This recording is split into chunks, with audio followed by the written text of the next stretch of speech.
sa bawat Pilipino at magbibigay ng tamang impormasyon para sa tahimik at maayos na Pilipinas. Police News Network, alagad ng batas, tagapagtaguyod ng balitang pulis, sandigan ng mamamayan, patnubay ng katotohanan.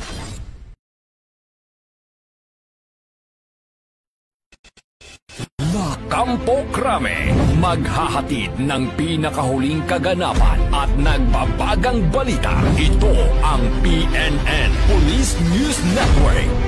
At ngayon, ang inyong mga tagapagbalita.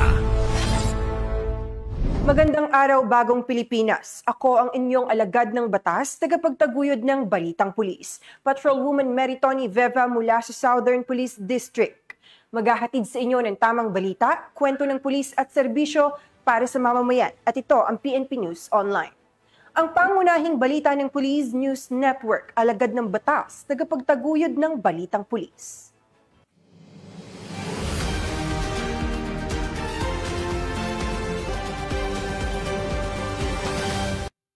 Narito ang mga balitang dapat niyong abangan.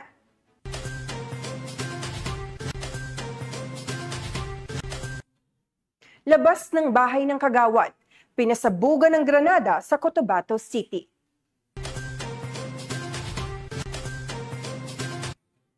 Dalawang dating supporter ng communist terrorist group nagbalik loob sa Amulong, Cagayan.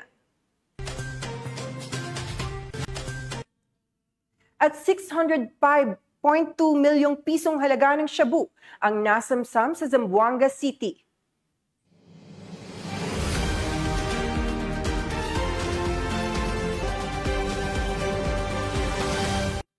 Narito ang mga balitang hatid ng ating PNN correspondents mula sa iba't ibang panig ng bansa.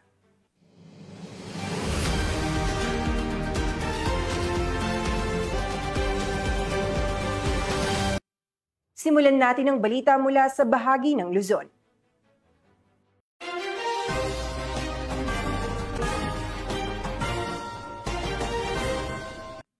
Umabot sa tinatayang 3.9 milyong pisong halaga ng hinihinalang shabu ang nasamsam ng mga otoridad matapos ang matagumpay na operasyon kontra ilegal na droga na nagresulta rin sa pagkakaaresto ng dalawang sospek sa bayan ng Kaluwag, Quezon.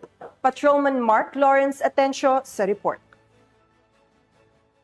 Dalawang individual sa isinagawang bypass operation ng operatiba ng Quezon Police Provincial Office sa Sitio 7, Barangay Mabini, Calawag, Quezon. Ito lamang Agosto 31 taong kasalukuyan. Kinilala ang mga sospek na sina alias Atoy at alias Makmak, pawang mga residente ng Barangay Kalimpak, Ginyangan, Quezon. Nakumpiska mula sa sospek ang 187 grams na hinihinalang shabu na tinatayang nagkakahalaga ng mahigit 3.8 million, 250 grams na hinihinalang marijuana na nagkakahalaga ng mahigit 90,000, isang 1,000 bill na ginamit bilang bypass money, isang itim na sling bag, at isang Rusco multicab. Ang mga sospek ay naharap sa kasong paglabag sa Section 5 at 11, Article 2 ng Republic Act 9165 o Comprehensive Dangerous Drugs Act of 2002. Ang Quezon PNP ay determinado, walang takot at hindi kailanman mapapagod sa pagtupad ng tungkulin upang tiyakin ang kapayapaan at ligtas na komunidad. Mula dito sa Calabarzon, ako ang inyong Police News Network correspondent,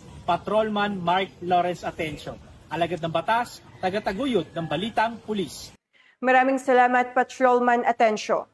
Dalawang hinihinalang sangkot sa iligal na droga ang naaresto matapos ang mabilis na operasyon ng mga operatiba ng Pasig City Police Station sa Barangay Manggahan, Pasig City.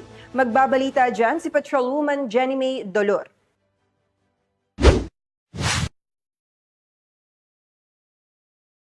Isa na namang matagumpay na pagsugpo ng kriminalidad ang nakamit ng Team Pamamarisan sa tulong na mabilis na pag-report ng ating mamamayan. Nito lamang August 28, 2025, bandang alas 8:45 ng gabi, nasa kote ng mga tauhan ng Pasig City Police Station ang dalawang lalaking sospek na kinilalang sina alias Axel at alias John sa Barangay Manggahan, Pasig City dahil sa paggamit at pagmamay-ari ng iligal na droga. Batay sa inisyal na investigasyon, isang concerned citizen ang nag-report ng nagaganap na pot session sa isang bahay sa Magsaysay Street, Barangay Manggahan, at sa loob lamang ng 5 minuto ay agad na respondihan ng mga operatiba at naabutan ang 2 sospek na aktwal na gumagamit ng ipinagbabawal na gamot sa loob ng nasabing bahay. Ang mga sospek ay parehas residente ng nasabing lugar at napag-alaman din na si alias Axel ay kabilang sa listahan ng high-value individual sa Silangang Metro Manila. Nasamsam sa mga sospek ang mga sumusunod: 2 pakete ng shabu na may halagang 6,800 pesos, isang plastic sachet na may residue ng hinihinalang shabu, 2 aluminum foil na mayroon ding residue ng hinihinalang iligal na droga, at 2 lighter na ginamit sa kanilang pot session. Ang mga sospek ay kasalukuyang nasa custodial facility ng Pasig City Police Station at haharap sa paglabag sa Section 13 at 14, Article 2 ng Republic Act 9165 o ang Comprehensive Dangerous Drugs Act of 2002. Salamat sa Pasig Police Station sa pamumuno ni Police Colonel Hendrix Magaldan at sa Substation A Commander Police Captain Mario Colondina sa mabilis na pag-responde sa ating mga suspect na mga drug addict at pagsukpo sa mga kriminal dito sa Manggahan. At sa higit sa lahat, sa pag-responde sa 5 minutes, responde ay na ipapasapad nila ito sa madaling panahon at araw-araw pag may tumawag sa kanila. Maraming salamat sa pagsuporta nyo sa Manggahan na masukpo ang drugs at mga krimen at mabawasan ito. Mula dito sa Eastern Police District, ako po ang inyong PNN correspondent, Patrolwoman Jenny Midolor, alagad ng batas, tagataguyod ng Balitang Pulis. Maraming salamat, Patrolwoman Dolor. Kusang loob na sumuko sa mga otoridad ang 2 dating taga-suporta ng Communist Terrorist Group sa Amulong, Cagayan. Ang report mula kay Police Corporal Kelvin Paul Juan. Taga-suporta ng Communist Terrorist Group ang kusang nagbalik loob sa pamahalaan sa bayan ng Amulong, Cagayan noong 29 ng Agosto taong kasalukuyan. Batay sa kanilang salaysay, na-recruit sila noong taong 2012 ng isang kilalang miyembro ng Communist Terrorist Group. Una silang nagsilbing pasabilis o mensahero sa hangganan ng Amulong at Baggao bago naging aktibo sa pagpupulong at paghahatid ng pagkain sa mga kasamahan sa kabundukan. Subalit, matapos ang ilang taon, napagtanto nila na wala itong magandang maidudulot, kaya't pinili nilang kumalas at makiisa sa mga programa ng pamahalaan para sa ikauunlad ng kanilang pamilya at komunidad.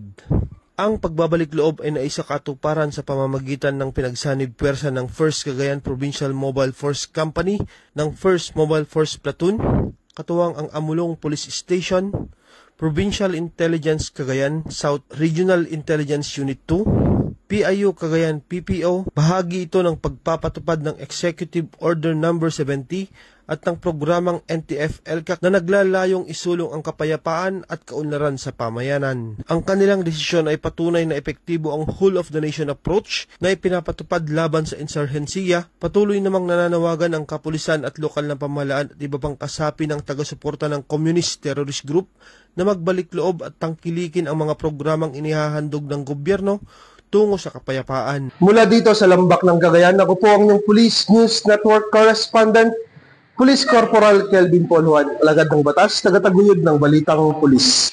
Maraming salamat, Police Corporal Juan. Tunghayan naman natin ang mga balita mula sa Visayas.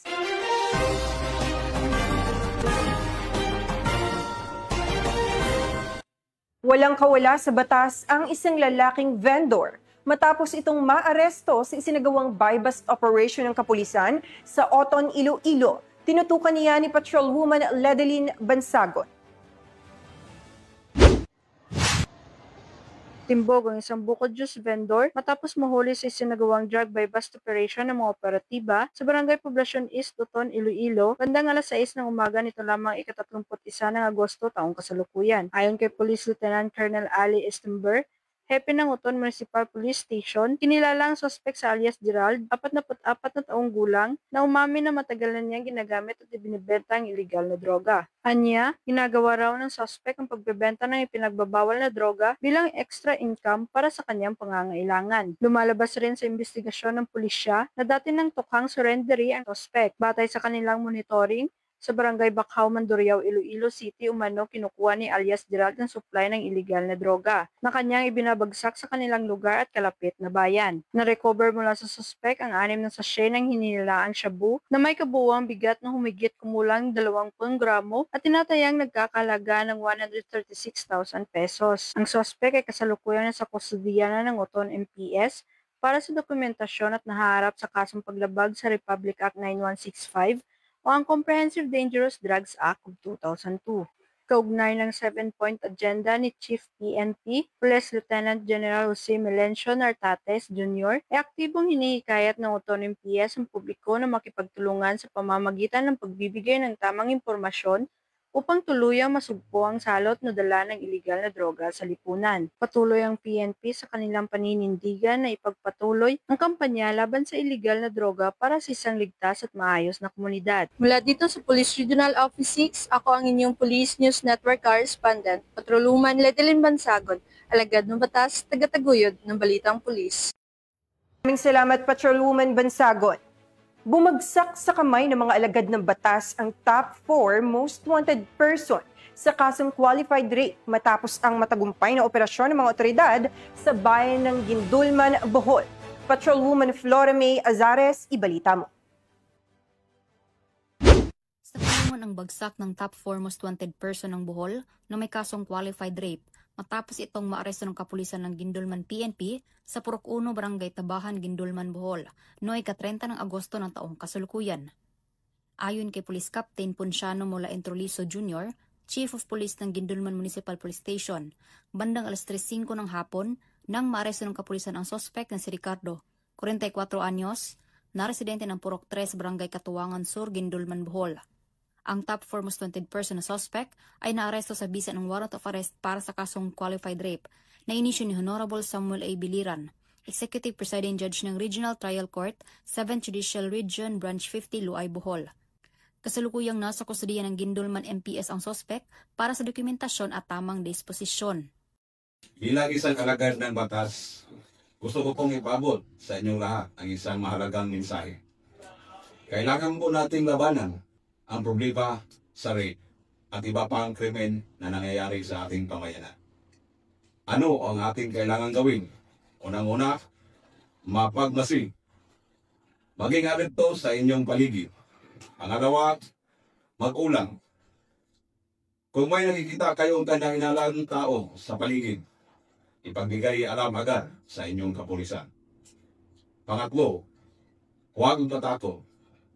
Kung kayo ay biktima, lumapit sa amin, handa po kami tumulong sa inyo at kayo ay proteksyonan. Tandaan, hindi kayo nag-iisa. May mga organisasyon tayong handang tumulong at sumuporta, kagaya ng inyong kapulisan. Ang ating panawagan, magkaisa tayo, supuin natin ang lahat ng krimen upang gawin nating ligtas ang ating komunidad. Mula dito sa Central Visayas, ako ang inyong Police News Network Correspondent, Patrolwoman Flora May Azares, alagad ng batas, tagataguyod ng Balitang Pulis. Maraming salamat, Patrolwoman Azares. Sa bisa ng warrant of arrest, nasa kote ang nakatalang top 9 provincial most wanted person dahil sa kaso nitong rape sa Barangay Quezon Jr. Ormoc City. Ang balita mula kay Patrolwoman Maria Elena Singian. Ng mga autoridad ang tinaguriang top 9 provincial most wanted person na may kasong rape matapos mahuli sa Barangay Quezon Jr. Ormoc City. Naaresto ang akusado bandang alas 6:38 ng gabi ng mga tauhan ng Ormoc City Police Station 6 sa bisa ng warrant of arrest para sa kasong rape na walang inirekomendang piyansa. Ang akusado ay dinala sa Ormoc City PS6 para sa kaukulang dokumentasyon at tamang disposisyon. Ang pambansang pulisya ay patuloy sa kanilang sinumpaang tungkulin na sugpuin ang mga lumalabag sa batas upang mapanatili ang kayusan at kaligtasan ng mamamayan. Dahil sa bagong Pilipinas, ang gusto ng pulis, ligtas ka. Mula dito sa Eastern Visayas, ako ang inyong PNN correspondent, Patrolwoman Maria Elena Singian. Alagad ng batas, tagataguyod ng balitang pulis. Maraming salamat, Patrolwoman Singian. Narito naman ang mga balita mula sa bahagi ng Mindanao.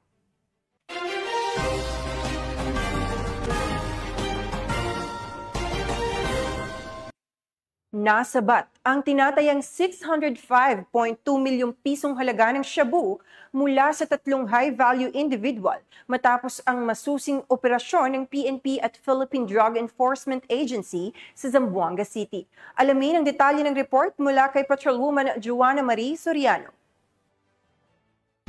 Sa tinatayang 605 milyon at 200,000 halaga ng hinihinalang shabu ang nasamsam ng mga operatiba matapos ang ikinasang anti-illegal drugs operation sa Barangay Rihondo, Zamboanga City dakong alas 7 ng umaga nitong Agosto 31 taong kasalukuyan.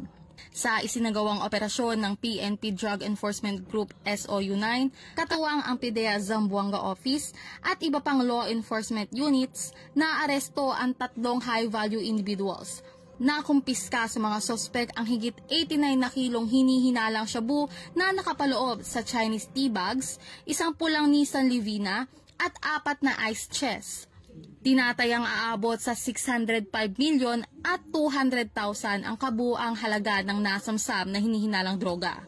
Ayon sa mga otoridad, patuloy ang pag-imbestigasyon at ihahain ang kaukulang kaso laban sa mga naarestong sospek. Pinapaalalahanan ng mga kapulisan ang publiko na makiisa sa kampanya kontra iligal na droga. Anumang impormasyon ay maaaring idulog sa pinakamalapit na himpilan ng pulisya upang mapanatili ang kaligtasan at kaayusan sa komunidad. Mula dito, Zamboanga Peninsula, nagbabalita, ako ang inyong PNN correspondent, Patrolwoman Joanna Marie Soriano, alagad ng batas, tagataguyod ng balitang pulis. Maraming salamat, Patrolwoman Soriano. Naaresto naman ang isang drug personality na kabilang sa drug list at isang bagong tukoy na suspect sa isinagawang buy-bust operation ng mga operatiba ng Bukidnon PNP sa Barangay Poblacion, Valencia City. Patrolwoman Rina Celestine Sandrijas.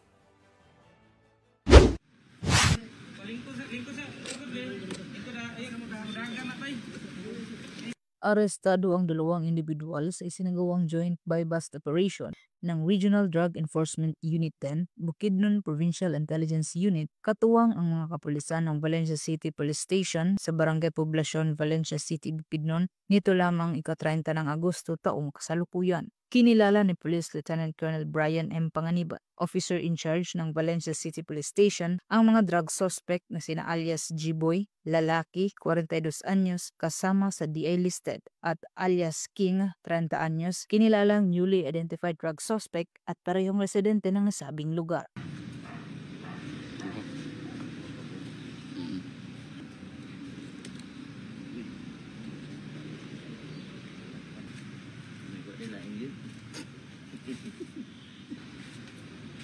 Sa ikinasang joint buy-bust operation ng mga operatiba bandang alas 5:41 ng hapon ay nagresulta sa pagkakakumpiska ng mga pakete ng hinihinalang shabu na may standard drug price na 35,360 pesos, isang cellphone at isang 500 peso bill na ginamit bilang buy-bust money at iba pang non-drug items. Ang mga suspect ay nakaharap sa kasong paglabag sa RA 9165 o Comprehensive Dangerous Drugs Act of 2002. Mula dito sa Camp Vicente G. Alagar, Cagayan de Oro City, ako niyang Police News Network correspondent, Patrolwoman Rina Celestine Sandrijas, alagad ng batas, tagataguyod ng balitang pulis. Maraming salamat, Patrolwoman Sandrijas. Patuloy na iniimbestigahan ng mga otoridad ang insidente ng pagpapasabog ng granada sa labas ng bahay ng isang barangay kagawad sa Cotabato City. Narito ang detalye ng report mula kay Patrolwoman Angela Bandalarpe. Isang pagsabog ng granada ang yumanig sa labas ng bahay na isang barangay kagawad sa Tamsi Road, Barangay Poblacion 4, Cotabato City, alas 12 ng hating gabi ng Sabado, ika-30 na Agosto taong kasalukuyan. Sa inisyal na investigasyon ng kapulisan, isang hindi pa nakikilalang lalaki na sakay ng motorsiklo ang umano'y naghagis ng granada sa harap ng bahay ni Barangay Kagawad na kinilalang Aljay Nofin Ahmad Sumdad na residente ng naturang lugar. Swerte naman na walang nasawi at nasaktan sa naturang pagsabog, ngunit 2 sasakyan ang nasira dahil sa lakas ng pagsabog.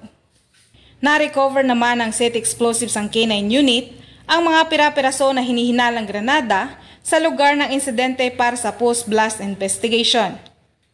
Nagpapatuloy ngayon ang investigasyon ng mga otoridad para sa pagkakakilanlan ng suspect at motibo nito sa naturang insidente. Mula rito sa Rio ng Bangsamoro, ako ang iyong Police News Network Correspondent, Patrolwoman Angela Vanderlipe. Alagad ng batas, tagataguyod ng balitang pulis. Maraming salamat, Patrolwoman Vanderlipe. At yan ang mga balitang nakalap ng ating PNN correspondents mula Luzon, Visayas at Mindanao. Sa ngalan ng pamunuan ng Philippine National Police, sa pangunguna ni Acting Chief PNP Police Lieutenant General Jose Melencio Nartates Jr. at sa pamumuno ni President Ferdinand Bongbong Marcos Jr., kami ay maglilingkod sa bawat Pilipino at magbibigay ng tama at balanseng balita. Mula rito, sa tanggapan ng tagapag-ugnay ng pambansang pulisya, kami ang inyong alagad ng batas, tagapagtaguyod ng balitang pulis, Patrolwoman Meritoni Veva mula sa Southern Police District. Maghahatid ng tamang balita, kwento ng pulis at serbisyo para sa mamamayan. At ito ang PNP News Online, ang pangunahing balita ng Police News Network.